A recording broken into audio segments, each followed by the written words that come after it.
Welcome to The Explainer. Today we are diving into the absolutely fascinating comeback of a music format that's over a century old, the vinyl record. It's famous for that unique sound, but, it's also got a reputation for being pretty demanding. And that really gets us to the heart of the matter.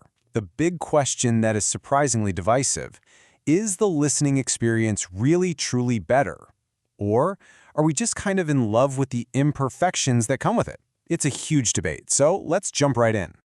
Okay, first things first, we have to talk about the most famous claim of all, that signature vinyl warmth. Now, folks who love vinyl will tell you, hey, this isn't just me being nostalgic. They'll argue it's a real, measurable thing that comes from vinyl being a continuous physical groove. There's no ones and zeros, no digital conversion. In theory, that's as lost as it gets. But hold on a second. This brings up a really interesting problem. How can you call something lossless if you have to fundamentally change the sound just to get it onto the disc in the first place? Okay, it's called the RIAA curve, and honestly, this is kind of like the dirty little secret of the vinyl world. It's a mandatory EQ process, a kind of audio trick that had to be invented to solve a massive physics problem with the format itself.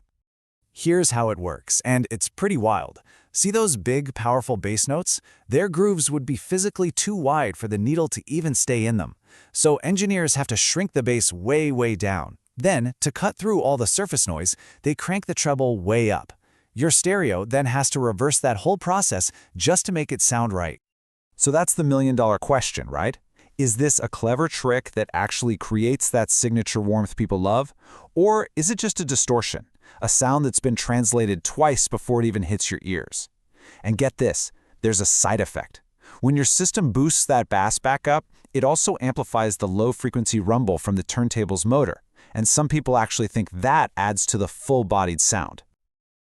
This whole debate goes way beyond just the sound. It's also about the entire physical experience of it all. So let's get into that.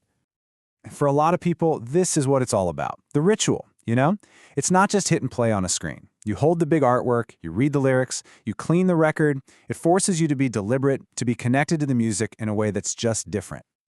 But then you have the other side of the coin. Does that connection just come with a side of constant, low-grade stress? Worrying about scratches, dust, static. And then there's the actual physics of what's happening, which is, well, it's kind of shocking. Okay, get ready for some wild physics. A typical tracking force for a stylus is just 1.5 grams. Sounds like nothing, right? But when you concentrate all that force onto the tiny, microscopic point of a diamond needle, well, the pressure is insane. We're talking about the equivalent of 155 kilograms per square inch. Yeah, just let that sink in. That much pressure is literally, and I mean literally, grinding away the delicate plastic grooves every single time you play a record. It's an act of slow-motion destruction. But here's where the pro-vinyl crowd comes back with a brilliant reframe. They say, it's not destruction, it's character. It's like the dog-eared pages of your favorite book. Every little pop and click tells the story of how much that record has been loved and played. And that whole idea of proper care opens up a whole new can of worms. The super technical, deep in the weeds side of vinyl. See, to really get that amazing sound and more importantly, not destroy your records, your setup has to be perfect. We're talking about things like azimuth, which is just the left-right tilt of the needle. If it's off by a tiny fraction, your sound is unbalanced and you're wearing out one side of the groove faster. It's exactly like the wheel alignment on your car. And it doesn't stop there. You've also got VTA, or the vertical tracking angle. This is the front-to-back tilt. Get this wrong, and you get distortion, you lose detail, especially when the music gets really busy. It is a microscopic change that makes a massive difference. So, what is all this? Is it this amazing chance for an audiophile to tweak and personalize their sound to perfection, a real hobbyist's dream? Or is it just a huge, frustrating barrier that stops most of us from ever hearing what vinyl is supposed to sound like? But here's the thing.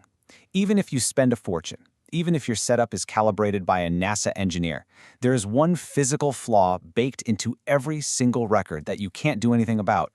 It's called inner groove distortion. Think about it. As the needle gets closer to the center of the record, the circle it's tracing gets smaller, right? But the record is still spinning at the same speed. That means the needle has to cram the same amount of musical information into less and less physical space. The result? Distortion. The sound quality gets worse. It's just physics. The last song on the side will always sound worse than the first. All right, so after all that, the warmth, the ritual, the where, the technical hurdles, where do we land on this? What's the takeaway? And this really just lays it all out, doesn't it? You've got two completely different ways of thinking about music.